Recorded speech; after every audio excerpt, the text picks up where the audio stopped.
انت جزء من كون، والكون ده بحر كبير له القوانين بتاعته. بالظبط، وله حاجات اكبر منك انت شخصيا، انت ما تقدرش تفهمها، ما تقدرش تعرفها، بس انت عايم في وسط البحر ده، فطبيعي ان انت تواجه بعض موجات او اوقات من المد واوقات من الجزر. فالفكره دي مهمه جدا، ان انت تبقى مش انت اللي قاعد.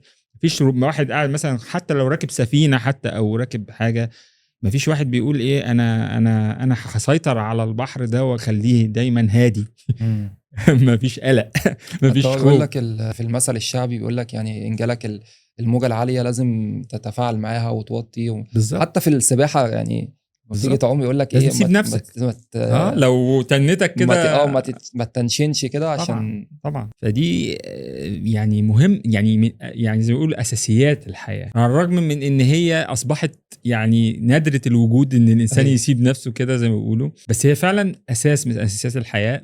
واحنا دلوقتي يعني في مشاكل كتير ظهرت بسبب ان احنا فقدنا الاساسيات دي.